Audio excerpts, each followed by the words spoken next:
quel est le personnage de jeu de rôle que vous avez le plus apprécié interpréter?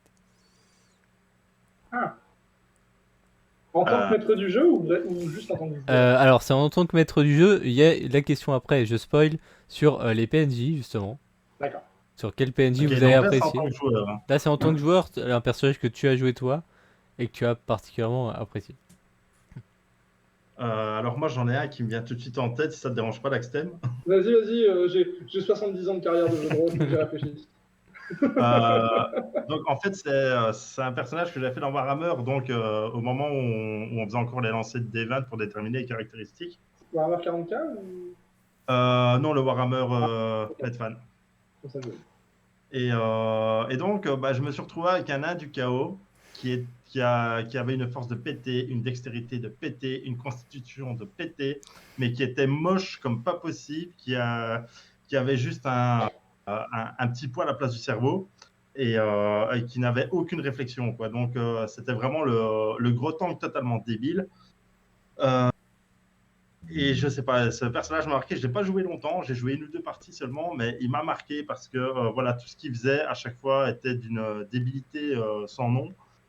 Et je pense même qu'il s'était fait maudire à se retrouver en chèvre ou un truc ainsi. Donc c'est un personnage qui m'a énormément marqué dans le sens où rien qu'y repenser, j'en rigole encore aujourd'hui.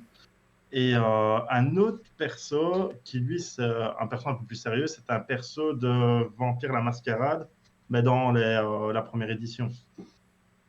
Où là, en fait, j'avais joué une Giovanni qui avait l'handicap d'amnésie, ce qui fait que c'était le MJ qui gérait en fait toute sa partie avant sa transformation. Et bah, à chaque fois, j'avais des surprises de partie en partie. Et c'était vraiment ultra kiffant, en fait, parce que je découvrais le perso en même temps que je jouais sa personnalité vampirique. Et, ouais, j'avais vraiment eu un coup de cœur sur ce personnage. Ok. Daxtem, tu as trouvé une Euh, réponse ou... Oui, non, mais je réfléchissais. En fait, ça va, en vrai, j'en ai pas tant que ça, parce que je suis souvent du côté du paravent.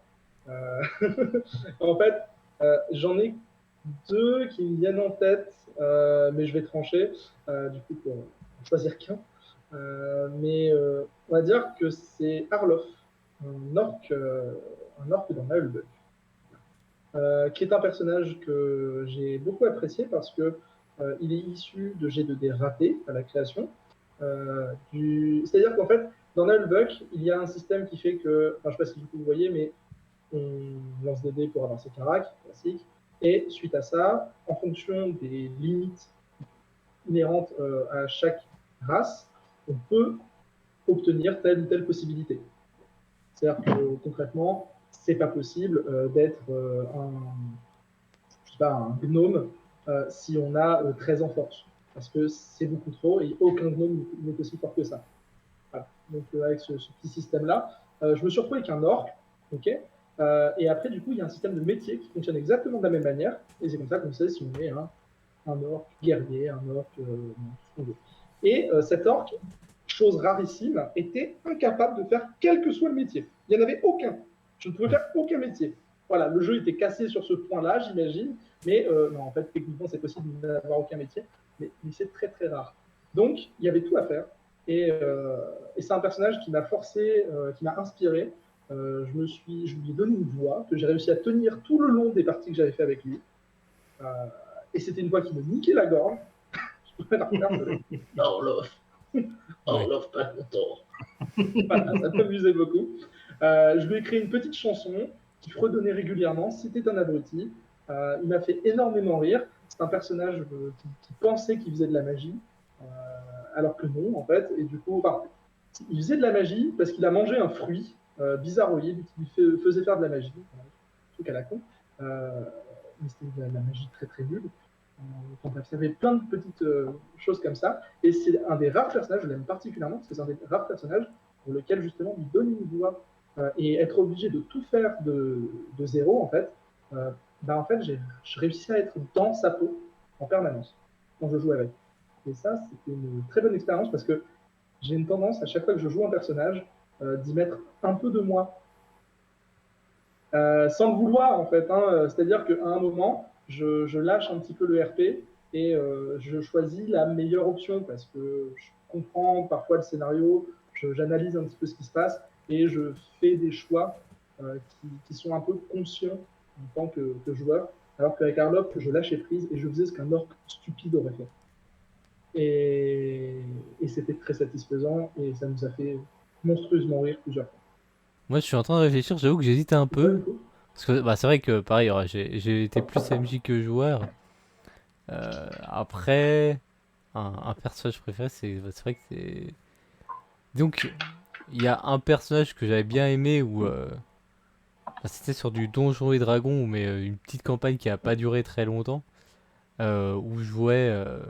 Je sais même plus c'est quoi la race, le nom de la race, mais c'est un personnage qui peut avoir une apparence un peu animale. C'est un shape quelque chose.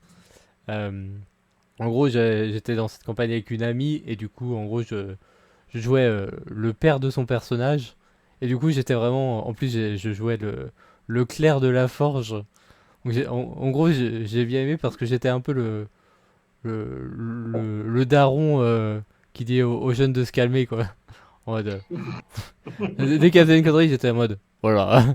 Et genre, il y en a un qui est. Forcément, on en jouait, donc il y a un autre PJ qui à un moment voulait la draguer, j'étais là. Alors, tu vas te calmer tout de suite.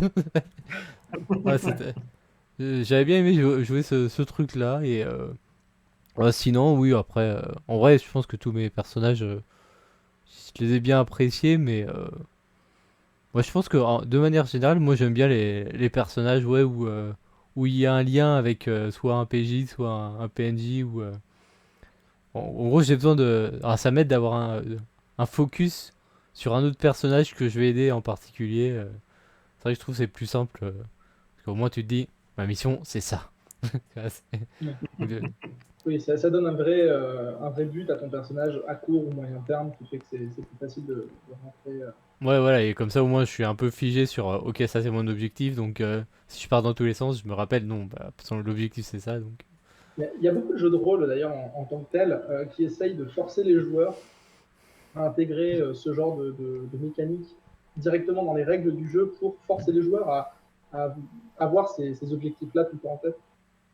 C'est pas forcément facile en fait. Je trouve, enfin des fois quand c'est inscrit dans les règles, quand c'est important dans les règles, derrière d'expliquer aux joueurs. Enfin, moi j'ai vraiment en tête c'est L5A, où en fait justement il y a toute cette notion de ninjo et de giri, surtout dans la dernière édition, je précise.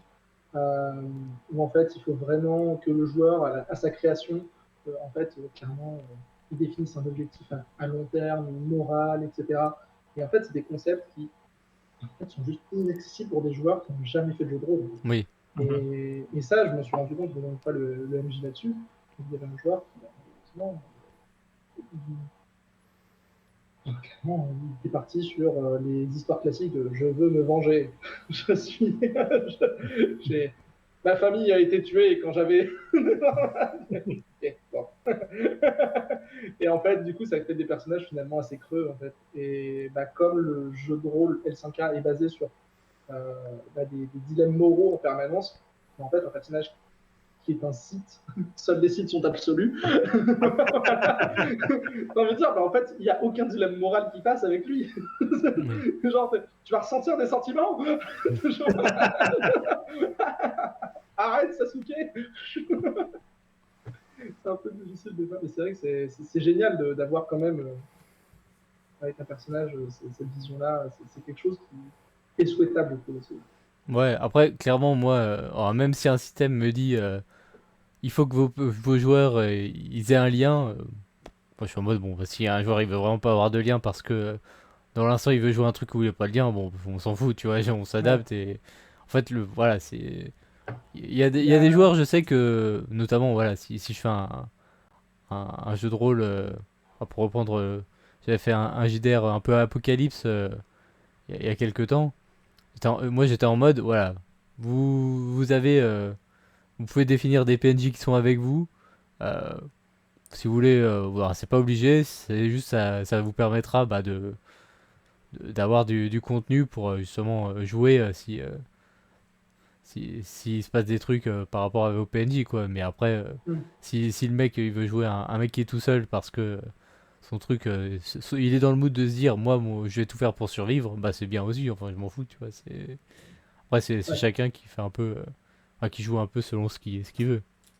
Bah après, indépendamment du jeu, ça dépend aussi ce que tu fais, si tu fais une campagne ou un one-shot. Tu vois, par exemple, Oui. avec OTUS, je trouve ça censé que tu demandes un ou deux PNJ qui soient liés à nos persos, parce qu'il y avait de la place si à un moment il devait être utilisé tout le truc. Maintenant, si tu fais ça en one-shot, En vrai, pour reprendre Oteus, alors pour expliquer justement, notamment à Daxem, Oteus, donc c'était une campagne, alors c'était du médiéval fantastique où il jouait des animaux anthropomorphes. Et Ok. pour résumer, les grands méchants, entre guillemets, c'était la race des oiseaux qui vivaient dans les arbres, là où les autres animaux ne peuvent pas aller. Et le principe de la campagne Oteus, c'est ils se sont fait capturer et justement ils sont emmenés en haut d'un arbre en tant que prisonniers et pour être gladiateurs. Et Ok. en gros, le but d'avoir les PNJ, parce que je leur ai dit, voilà, vous avez chacun une autre personne qui était avec vous et qui s'est fait aussi capturer potentiellement, ou en tout cas vous savez pas ce qu'elle est devenue. Le but aussi c'était clairement de dire, bon bah, partez pas tout de suite, voilà, enfin, en tant que MJ j'ai un petit truc. Ah, alors vous avez décidé de vous enfuir tout de suite, c'est la deuxième session. Attendez, je fais- attendez, regardez qui est là, le petit PNJ. En fait, ta sœur, elle est là, tu vois. Voilà. Donc c'est vrai que Ok. ça permet aussi au MJ, en effet, dans les campagnes, d'avoir des trucs où tu te dis, ok, bon bah je peux rééquilibrer parce qu'il y a ce PNJ là qui fait que le personnage justement ne va pas partir faire un suicide alors qu'il devrait protéger telle ou telle personne. Et ça a bien fonctionné parce qu'en effet, voilà, bah, je sais bah, notamment, c'était le personnage de Théos Kabak. Bah, à la fin, j'étais en mode, ah, tiens, on a des nouvelles de ta petite sœur en fait, elle est là. Et du coup, Ah, bah, ils sont allés là. Et bah, c'était très bien. oui, c'est un très bel outil pour le MJ et c'est aussi un bon moment que peut passer le joueur ou un mauvais. Mais du coup, ça vous offre des opportunités Hmm. qu'il ne peut pas avoir autrement. D'ailleurs, je crois que c'est le jeu de rôle aussi Tales from the Loop et Things from the Flood qui forcent à la fois les joueurs à avoir des liens entre eux, mais aussi les joueurs à avoir des éléments problématiques avec leur environnement social ou un socle, une personne dans leur famille, etc. Où en fait, quand tu veux récupérer des points de vie, entre guillemets, tu es obligé de demander une scène avec ton socle, donc genre ta tata, ton tonton, le bibliothécaire de la ville avec qui tu t'entends super bien, etc. Pour récupérer en fait des points de vie au cours de la session, ça force à créer une scénette de 10-15 minutes Ok, qui développe le personnage. ouais, c'est cool. Et sans forcément avoir un impact sur l'histoire, mais par contre, ça va changer un peu le mindset du joueur, parce que du coup, il va être rassuré alors qu'il est en plein milieu d'une situation qui le dépasse. En fait. Et c'est un outil narratif qui est très puissant, hein, le lien, le personnage de lien. Ok, ouais. D'ailleurs, ça me permet de couper un peu de chic à ce niveau-là, mais j'aurais une question à vous poser par rapport à ça. C'est est-ce que selon vous, euh, un personnage PNJ qu'on crée pour. En fait, est-ce que vous pensez qu'il est plus intéressant pour le MJ de proposer des PNJ euh, aux joueurs avec lesquels ils ont un lien, ou alors est-ce que c'est important selon vous que les joueurs créent eux-mêmes en amont, comme sur leur feuille de personnage, s'ils ont une femme, des enfants, etc. Est-ce que, est-ce que vous pensez que ça apporte la même chose? Bah, pour moi, en vrai, dans une campagne, c'est. Enfin, dans une campagne, je crois que j'ai jamais vraiment créé les PNJ proches des joueurs. En tout cas, les parents, etc. C'est toujours. Choisis tes parents et après, genre, je peux lancer une illustration moi-même pour représenter la personne, mais donc sur tout ce qui est campagne, j'ai jamais. Enfin, je propose toujours aux joueurs de choisir est-ce que voilà, t'as des frères et sœurs et tout. Euh, Parce que c'est pareil, tu vois, enfin, c'est. Pour une campagne, bah, c'est son personnage, donc tant qu'il choisit sa famille. Après, pour les one-shots, bon, ça a déjà dû m'arriver, oui, de sortir, enfin, d'imposer le fait qu'à un moment il y ait le frère de tel personnage ou autre. Après, pour moi, si je le fais, c'est qu'il y a vraiment une utilité, quoi. Si je dis ton personnage il a une petite sœur, c'est que la petite sœur, à un moment, elle a un rôle à jouer dans le one shot. Parce que sinon, bah, ça sert à rien de la forcer, quoi. Moi, justement, je vais revenir sur ce que j'avais dit avant par rapport à la différence entre si tu es en one-shot ou en campagne. Si je prépare, par exemple, un personnage pour un one-shot, surtout si je sais que c'est en une ou deux sessions, le principe du one-shot, de toute façon, je vais pas avoir le même investissement, tu vois, que si on fait une campagne. S'il y a une campagne, c'est clair que je voudrais vraiment créer le petit lore autour de mon personnage. Voilà, filer des idées de PNJ ou MJ. Il en fait ce qu'il en veut, même s'il ne les utilise jamais. Mais tu vois, pour moi, j'ai créé mon personnage, j'ai créé sa petite famille, j'ai créé ses petits liens. Ça, pour moi, c'est important. Après, voilà ce qu'apporte le MJ. C'est clair que tu as toujours ce petit plaisir une fois qu'il ramène un PNJ que tu as pu créer, qui est lié à ton personnage. Maintenant, s'il ne le fait pas, je trouve pas ça en soi dramatique. Mais oui, je trouve que ce soit utilisé ou pas, ne fût-ce que pour toi en tant que joueur, je trouve que c'est important que tu aies des PNJ que tu crées en tant que campagne parce que tu creuses ton personnage, tu le définis encore plus et ça te permet d'être beaucoup plus dans la peau du personnage et dans le roleplay, quoi. Oui, donc, en fait, pour vous, en campagne, si le MJ vous impose d'une certaine manière un membre d'une famille, un ami éloigné, etc., euh, c'est pas aussi intéressant que si c'est le joueur, que utiliser un personnage que le joueur a créé pour remplacer cette fonction. Si dans le scénario, un joueur a créé qu'il a un frère, bah, c'est plus intéressant pour vous que le MJ utilise ce frère dans sa narration si à un moment il a besoin de créer un PNJ pour sa campagne, plutôt que il t'impose un autre frère ou il t'impose un voisin éloigné. Bah, en C'est fait, intéressant moi, de chercher ce personnage créé par le joueur. en fait, On dans va ce dire cas-là, que ouais, ça si. dépend. Vas-y. Excuse-moi, vas-y. Non, en gros, c'est. Moi, ça me dérange pas que le MJ dise moi, pour cette campagne, c'est bien que ton personnage, il est deux frères, voilà. Et dans ce cas-là, bon, ça, il peut tout décider, moi, ça me dérange pas, tu vois. Après, c'est sûr que s'il fait apparaître d'un coup un frère comme ça, je l'avais pas imaginé, en fait, c'est surtout que tu peux. Alors, ça peut créer une incohérence entre ce que toi t'avais imaginé et ce que le MJ te sort en plein milieu de la partie. Donc, t'es en mode, ah mince, ok, bon, bah, faut que je m'adapte et tout, mais après, c'est pas gênant, mais. Moi, je me suis déjà amusé à faire ça une fois, dire bah, c'est ton frère. Ah, ok, d'accord. Et le joueur, il joue le jeu. Et en fait, bon, voilà, c'était le ressort scénaristique du scénario. C'est en fait, j'avais forcé mes joueurs à accepter genre 3, 4, 5 personnages comme ça. Alors qu'en fait, c'était une illusion depuis le départ. C'était c'était juste. Tout ça, c'était des personnages qui étaient en train de les manipuler psychologiquement. En gros, le côté un peu flagellaire mental. Où en fait, il y a 5-6 personnages qui rejoignent leur groupe et ils font ah, d'accord, ok, bah, c'est mon frère. Du coup, à la fin, c'était très cool. Le moment du ah, du coup, on peut les tuer. Ah bah oui, il faut. Ils sont en train de vous sucer le cerveau là. Ah. Tu tues ton frère, t'as les larmes qui coulent, puis à chaque fois que tu mets un coup, tu vois, il y a une tentacule qui sort. Ah, c'est génial. Mais tu vois, là, j'ai envie de dire que c'est pas spécialement une vérité absolue parce que là, tu as une contextualisation Oui. particulière. Je vais reprendre le cas du personnage que je disais pour Vampire. Moi, par exemple, tu as Amnésique, à un moment donné, la MJ m'a sorti un personnage, il me fait bah, en fait, c'est ta fille. De quoi Tata Mortel? Ah, bah ok, tu vois, je l'accepte, tu vois, parce que j'ai accepté de donner une partie de mon passé. Donc, ça dépend aussi du contexte, tu vois. C'est vrai que c'est important de ça, tu as raison, c'est vrai que ça fait partie des choses qu'il faut mettre entre guillemets dans le contrat social. Moi, du coup, c'est un concept avec lequel je me suis familier.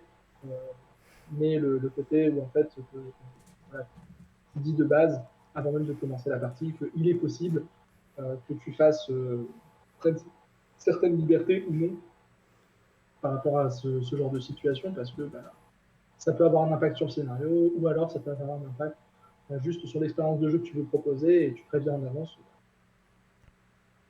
Fais pas une scène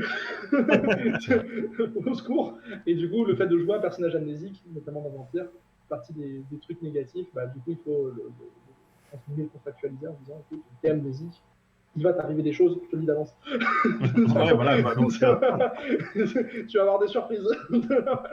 mais tu vois, après, par exemple, si on reprend le cas du frère, on va dire imposé, allez, si de base, tu as ta vie de famille qui est établie et que après tu as un MJ qui débarque en t'imposant un truc, que t'es censé, enfin que c'est censé être logique, tu vois, alors que ça l'était pas jusque-là, là, ça va me gêner. Par contre, si on va m'imposer un frère qui a été séparé à la naissance ou machin, ça, je m'en foutrais, tu vois. Mais c'est ce que je te disais, le contexte, quoi, la logique derrière qui doit être respectée, quoi. Ouais.